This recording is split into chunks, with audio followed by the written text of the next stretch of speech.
Pumasok ako sa loob mismo.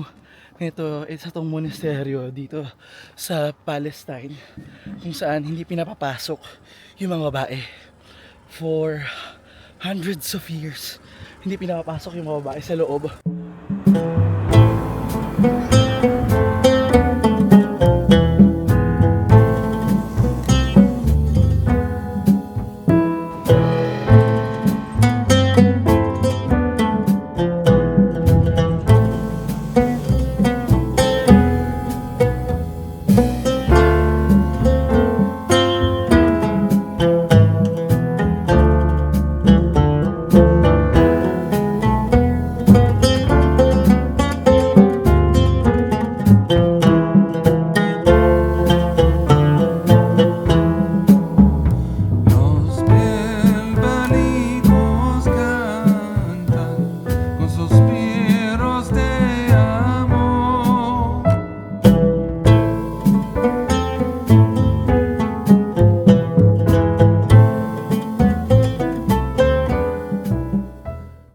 Welcome to the oldest city in the world, ang Jericho!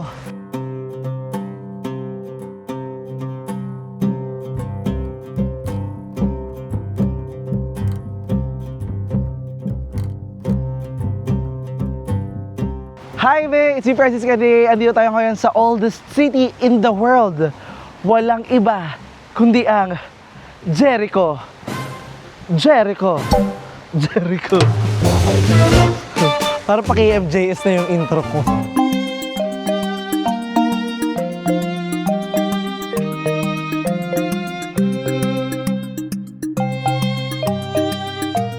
Oh my God, be. Apakabongga naman talaga. So, andito tayo ngayon sa Jericho, ang oldest city in the world, like 10,000 years pa bago pa. 10,000 years pa ata, I think. Tama ba? 10,000 years before Jesus Christ pa. So, this is the city of palms, ang Jericho. And syempre, kung nanonood kayo ng mga palabas tuwing Holy Week, eto yon. Kung nakikinig kayo ng homily or basta nagbabasa kayo ng Bible, eto yung city of Jericho na yon. Be, alam niyo ba na dito sa Jericho, nagpagaling si Jesus ng mga bulag at nakilala yung tax collector na si Zacchaeus. Pero samahan niyo muna akong explore itong Tal es Sultan na pinaka-original city dito sa Jericho. When did you start the excavation here? Start another 1 week to work here again. Ah, okay. From Roma. Ah, okay. Coming to work here. Wow. More week. Nasa estimate 10,000 years ang lugar na ito at be, tandaan mo, Neolithic period pa yun. Ibig sabihin, panahon pa yun na nagsisimula pa lang yung mga tao mag-settle at hindi na puro nomadic. At ang pinaka-nakamamangha dito sa Tel es Sultan ay ang tower dito na mas matanda pa ng libu-libong taon kaysa mga pyramids ng Egypt. You have many work here. Here, my friend, this is 5,000 years. This is the well for wine, and this is for cooking. Wow. 5,000 years. Very, very old. Very old. I am English, Hebrew, Uh-huh. Arabic. Wow. I am guide. Okay, okay. Here, this is Roman. Roman area.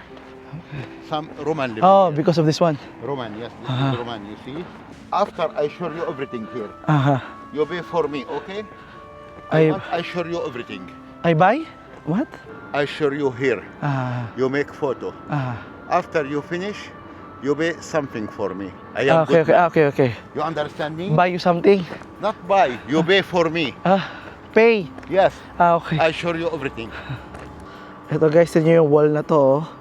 These walls and this wall was like 5,000 years ago pa. Hindi ko alam kung nare-realize nyo yung dating niya. Kasi nung unang panahon, hindi pa naman yung tao marunong ng lahat. Yung mga panahon na hindi pa nila alam paano gumawa ng pader. Doon pa lang nila na-discover pwede palang kainin yung mga halaman, gumawa ng farm. Ang galing. Mag-alaga ng hayop. So, this used to be like the old city. This place. 10,000 years. Yes, 10,000 years ago. Which is sobrang tagal na. Wow. Kung lumang tao ako. Feeling ko wala akong ambag sa kanila. Taga-daldal lang ako. Old city and new city. Aha. So, tinatapakan natin. Ito yung old city. Kabilang side, new city. Tignan mo, farming talaga. Eh, sabi ko yung mga Palestinian, farmers talaga sila. Tignan mo, mga tanim-tanim pa sila dito. Very, very old. 1952, our colony is worth fine on the tower, 10,000 years. Oh, this one. Very, very old. You want to Ayan go siya. inside? Wow. That's the tower? 10,000 years, yes. You want to go here? No. You make photo. You can run from there. Ah, really? For you are good man. Come. No. So, andito tayo ngayon sa kanilang excavation. Medyo nakakatakot tong pwesto natin, no? Kasi unstable to yung mga ganito eh. 'Di ba? Na parang pag merong ano yan, pwedeng magibayan. Nakakatakot. Ito yung Tower of Jericho na itinayo like 10,000 years ago pa.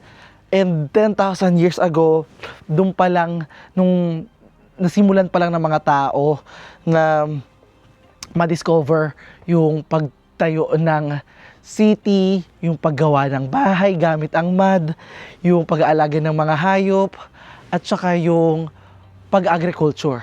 So dito talaga makikita yung galing ng mga tao noong unang panahon sa pagtayo ng city. Ang Tel es Sultan ay nagsilbi bilang tirahan at sentro ng sibilisasyon sa libu-libong taon at bawat pagkakataon iba-iba ang naging function nito. Naging sentro ito ng agrikultura, naging depensa at proteksyon, panlaban sa baha at posibleng mga kaaway, at ginamit rin ang tower na ito para bantayan ang paggalaw ng araw o yung parang solstice, at naging ibakan nito ng kanilang mga kalakal noon. Naku lolo, matabunan tayo dito. This is for you. Special meaning expensive for me. Means expensive. No, believe me, you are good man. Alam ko yung mga charot-charot nyo. Wow, sobrang ganda. Look at the beauty of Mount of Temptation. Sobrang ganda. Diyan yung kwento kung saan nakasama ni Jesus yung demonyo.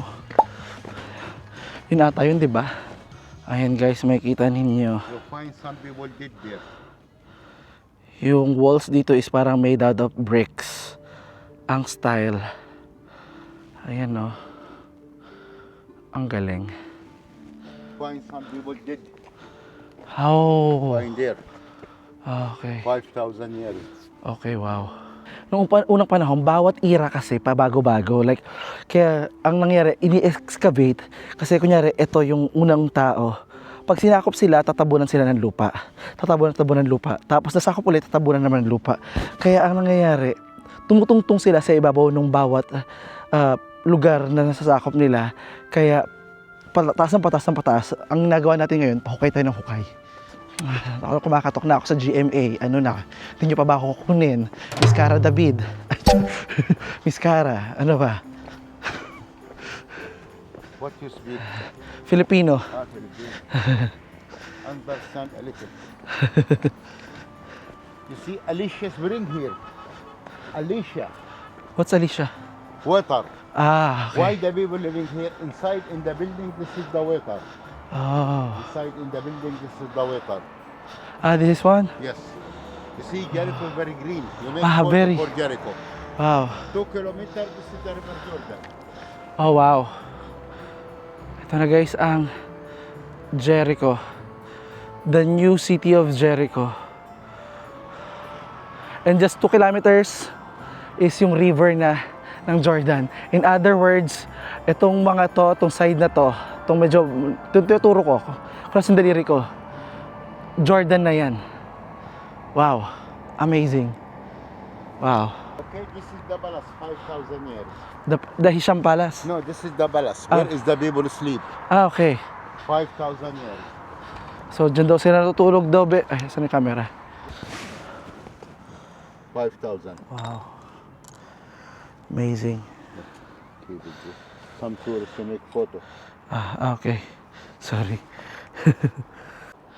Ito be, yung sleeping quarters nila nung unang panahon.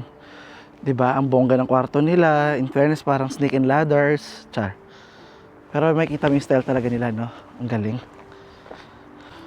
Okay.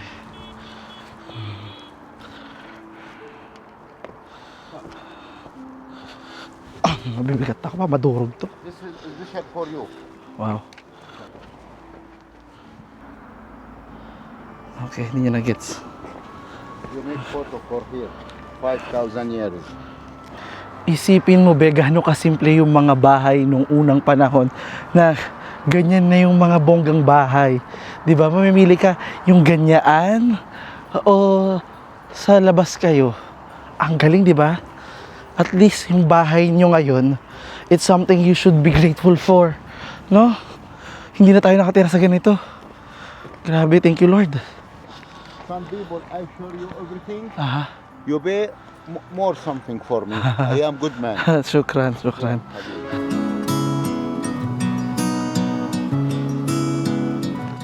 So, andito na tayo ngayon naman be sa may Hisham's Palace. Ang Hisham's, alam ko pangalan lang to ng mga kakilala ko sa Pakistan. Hisham's Palace. Hello. Hi. Hello. Hello. Hi. Assalamualaikum. Assalamualaikum. So, ayan, be, mag-ikot-ikot mo tayo. Ito, be, makikita nyo dito yung mga walls nila. Ang Hisham Palace Be ay isang sikat na archaeological site sa Jericho na isang desert castle na itinayo pa noong 8th century sa panahon ng Umayyad Caliphate. Ang pinakasikat dito ay ang kanilang mosaic floors at kung fan ka ng Islamic architecture, dito makikita ang 6-pointed star na naging simbolo ng Jericho sa mga souvenirs at posters. Actually, habang naglalakad ako dito, be, kahit alam ko hindi mo tayo familiar sa story na itong Hisham's Palace, no? Pero tuwing nakakabisita ako ng mga ganitong archaeological site talaga, sobrang namamangha ako sa mga nagawa nila nung unang panahon. Ang galing eh. Tingnan mo, itinayo nila yung pader ng walang bakal. Diba? Pwede naman pala yung ganun. Pakisabi yung kontraktor ng bahay ninyo, kahit wala palang bakal, pwede naman pala. So, somehow, Beno, kung may imagine mo siya, ito yung mga pillars niya, ayun yung mga pillars niya, tapos ito yung main entrance niya.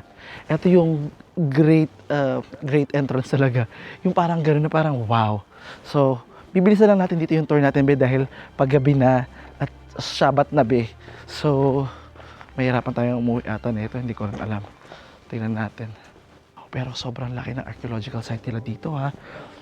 Parang bongga na hindi siya natabunan ng lupa, ruined. Pero okay naman.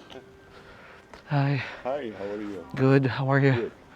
Okay, I thought I was going to ask you what time is this, Close? in which, Era? Long time ago. Kung ang mga Katoliko ay merong pope, may kalip naman ang Islam noong sila ay centralized. At itong Hisham Palace ay naging luxurious winter resort naman dati o desert castle o kasar na ginagamit ng mga kalip upang maging bakasyonan tuwing taglamig.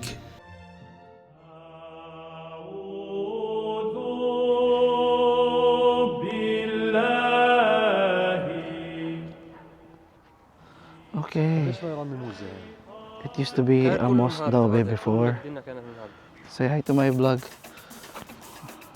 Hi. Hi, my friend. Ang Hisham's Palace ay kilala rin bilang Kirbat al-Mafjar. Ang ganda, be. Oh, ito yung kanilang balkonahe. Diyan nila pinapaupo yung mga bisita daw nila. Ito naman, be, nandito sa loob na kanilang indoor. Wow. Sobrang ganda ng kanilang courtyard. Ito na ba yung loob or yung sa labas yung courtyard? Wow. Look at the floors. The floors are mosaic. Tingnan nyo, di ba? Ang ganda na pagkakadesign na para siyang kalam carpet. Wow. And yung kanilang malalaking pillars. Sobrang astig. Grabe. So, dadalian na lang natin to, be. Ala, parang tanga ako. Sinusundan nila ako. Di ba? Parang kilala ko yun. Ibang vlog ata yun. Ala, sinusundan nila ako. Bakit ganito?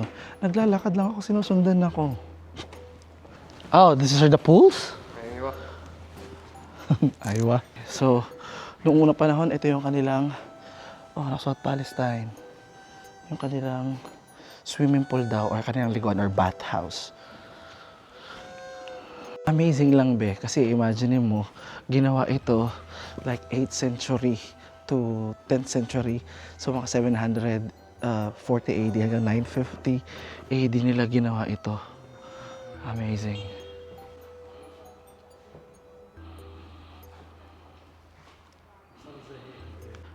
Okay. Ito ba yung tunay na ito yung pinakahamam nila, be, or yung shower naman nila. 'Di ba? Ang galing. Doon yung mainit, malamig. Ayun o, yung hamam nila. Kaya merong ganun kasi, 'di ba sa hamam, ito merong mainitan na may steam, ganun. Diyan yun. Lalo na malamig dito pag gabi at pag winter. Ito naman, be, yung sinaunang toilet nila. Ang galing, no? Diyan sila uupo. Tapos yun yung sa ilalim para may pinakakanal para iagusin yung mga tae nila. Ang galing. Oh, this is the agricultural naman. Okay. Wala naman tayo makitang halaman na. Wow. Actually, be, ito siya before nung hindi pa siya nagigiba. Ganyan yung itsura niya. Okay. Okay, let's... Oh, pwede ka sumilip sa loob. Wow. Oh, wow. Oh, wow. Wow. Tingnan niyo siya, guys. Ganyan. Wow. المكان هذا هو هذا That's the whole one. هو Okay. كله Okay.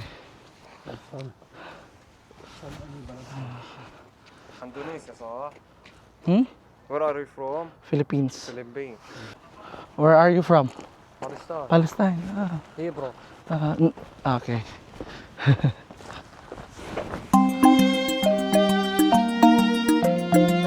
Hi. Yeah, very good. Shukran. على اليوتيوب؟ Yeah, YouTube. Yes. Yeah, yeah. شو اسمك؟ Yeah. خلاص. Francis. Francis. على اليوتيوب؟ YouTube, Francis Candia. I'll show you. فرانسيس كان. Okay, yala. Bye-bye.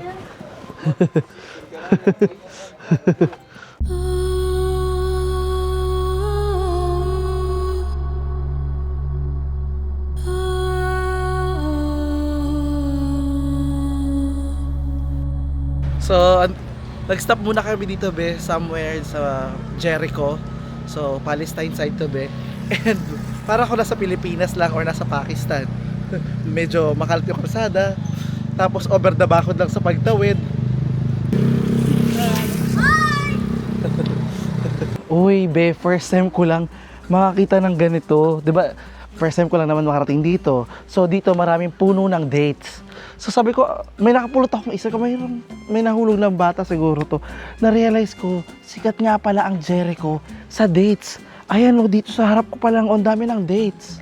Ayan o, tingnan mo, tsara na. Asaan lapag lang o. Ayan. Ayan o. Tsaka doon, ayan.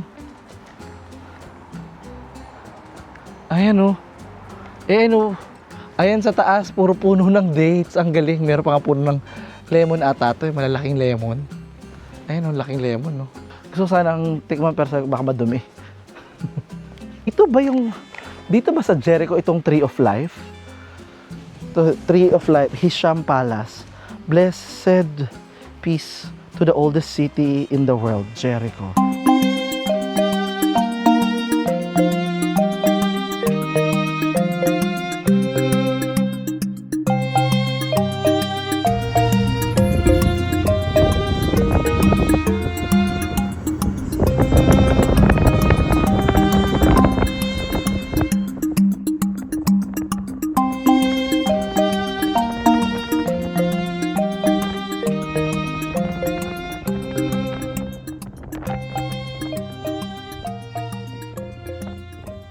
So, be, andito naman tayo ngayon, be, sa Temptation Island tuloy.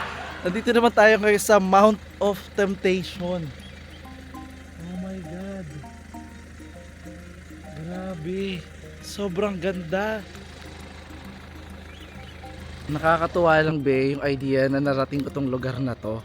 Although nakakalungkot lang na napapabayaan nila yung lugar kasi sobrang daming kalat talaga. Sobrang daming basura. Kung napapansin nyo dyan sa baba, puro mga basura. Akala mo, iisipin mo na para siyang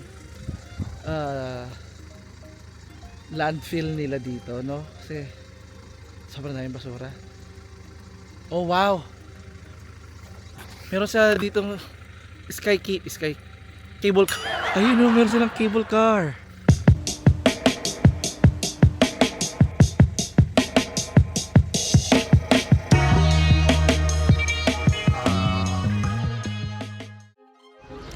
Sa Kidron Valley naman, be, malapit sa Bethlehem at hindi kalayuan sa Jerusalem, matatagpuan itong Marsaba Monastery o ang monasteryo kung saan nakalagak ang labi ni Saint Saba the Sanctified. Pero kung tatanungin nyo ako kung sino si Saint Saba, siya yung mongha na piniling mabuhay mag-isa at nagdarasal. Tumira siya dito sa mga kuweba at nag-attract siya ng mga tagasunod hanggang sa nagkaroon siya ng komunidad. Kumbaga, hindi siya naghanap ng comfort, instead, hinahanap niya ang Diyos sa katahimikan. Sa loob ng monasteryo, pinagbabawal ang pagpasok ng mga babae. Tanging mga lalaking bisita lang para hindi ma-distract ang mga pari sa pagdadasal. Ito ay isang lumang tradisyon na hanggang ngayon ay kanilang pinagpapatuloy. Dito nga, be, sa loob ay nakita ko ang labi ni Saint Saba at tunay, be, intact pa. Bawal mag-video sa loob ng simbahan at tanging ito lang, be, sa likod yung mga kuweba ang pwede kong ipakita.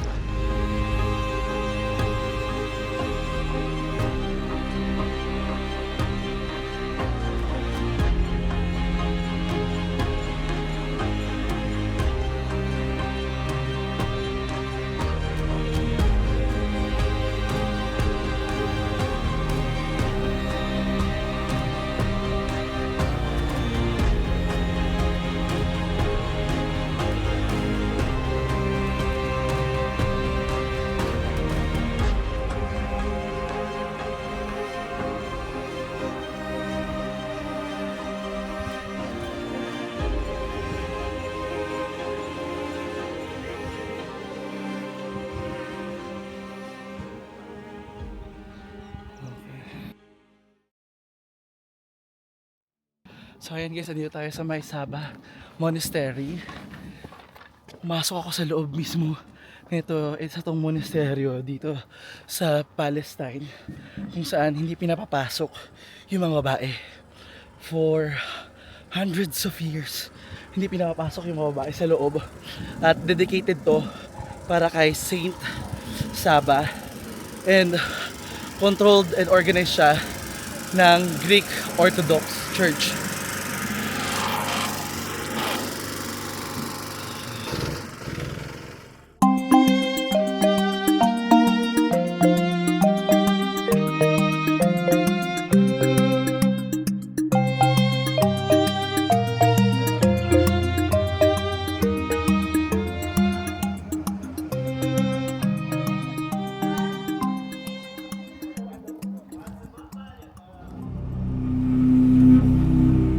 Sa Biblia, kilala si Haring Herodes bilang Herod the Great. Siya ang hari ng Judea nung panahon ng kapanganakan ni Jesucristo. Dito malapit sa Bethlehem, binisita ko naman ang kanyang palasyo na tinatawag na Herodium. So, dito na tayo ngayon guys sa may palace courtyard ng Herodium. Ang ganyan, ito ang ating mga kasama dito na napagod na.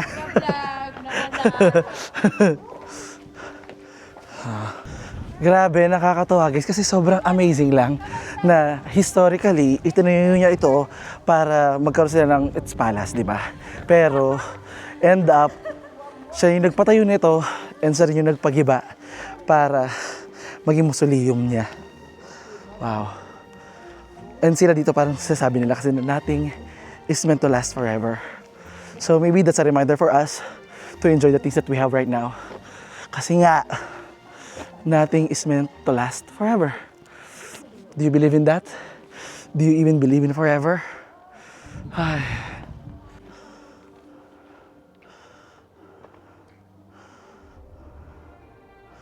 So again guys, andito na tayo sa ibabaw ng let's like a hill or a mountain. I'm not sure anong klase ito. Basta nito tayo sa Herodium. Ito yung palace courtyard. Siyempre guys, wala na yan, di ba? Dahil ilang taon na ang nakalipas. Ang natitira na lang is yung ruins. Yung alaala ng nakalipas. Relate na naman siya. Mag-move on ka na, be. Hindi ka na mahal nun. Mag-focus ka doon sa pina-priority ka. Wow! Look at the view of the Judean desert from here, be. It's so amazing. Grabe, pang Bible lang talaga dati narinig ko. Ngayon, andito na ako.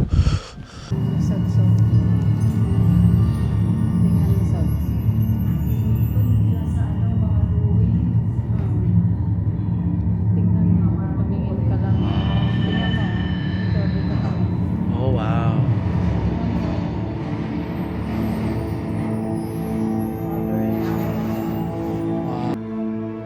Again, in the service of the king.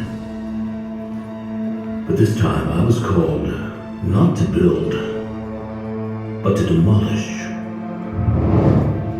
King Herod, I did such amazing projects for him. And this theater was my work as well. But it's doomed now. The king has decided to alter Herodium altogether and transform the whole mountain into his mausoleum. Can you hear them? Those are the workers about to begin the demolition. Oh, what a pity. So few people had time to admire the artwork that decorates these walls. I remember well the exact...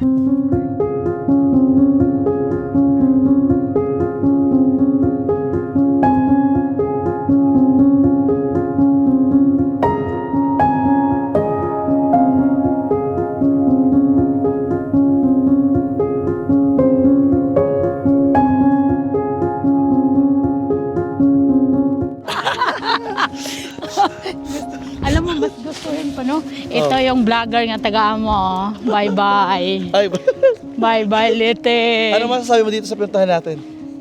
Very amazing. Nindot kayo. Tayo? Nindot kayo. Lami kayo. Very Nindot kayo. historic place. Yes. Nindot kayo, in short. Ang ganda naman ng shades mo. Ang ganda. Pang Batman. Kaya... Sige na, ako na si Penguin. Sige. Ako na yung penguin mula dito. Oh, ang ganda, no? Ito Oo. si France. Welcome to Israel. Woo! Oh, Maganda dito magpalipad ng saranggola. talaga, oh. Tingnan mo. Lakas-lakas ng hangin, no?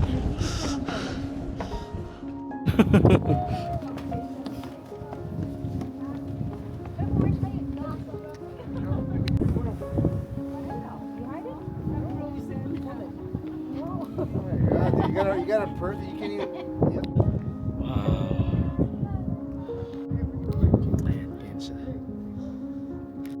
Well, here, take your hat, put it in the purse. No. Lose it. Bakit ginawa ito tapos giniba? Oo. Madamot man. Ayaw niyang pakinabangan ng susunod sa kanya. Sasunod na tayo ng parang kuweba, no? Herod, kung naririnig mo kami. Igalaw mo yung baso. Edward! Galawin mo yung ilaw.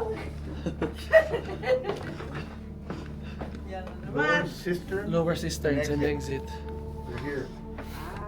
Ang galing, no? Kaya dito siguro nakuha talaga ng mga Turkish yung style na paghuhukay. Sa Cappadocia, ganito rin sila. Marami silang basement.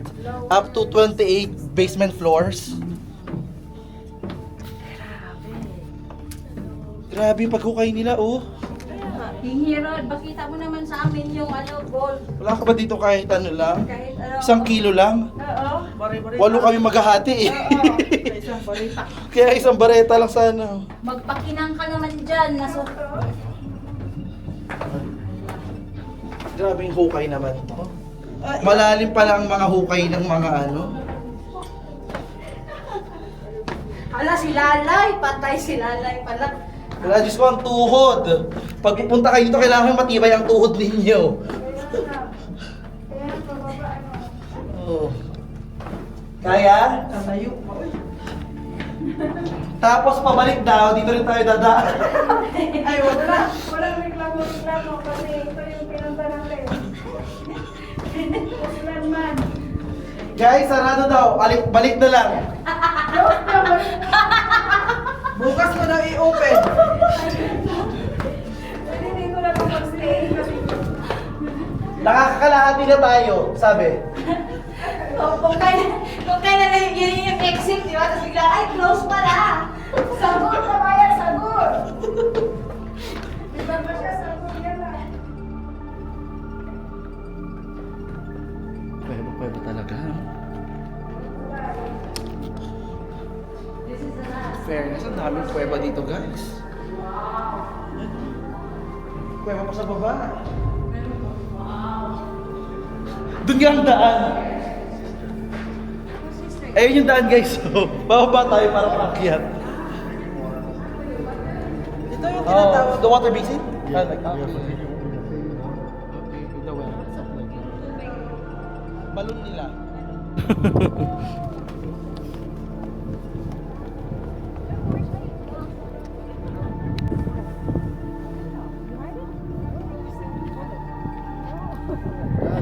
You got a person, you can't even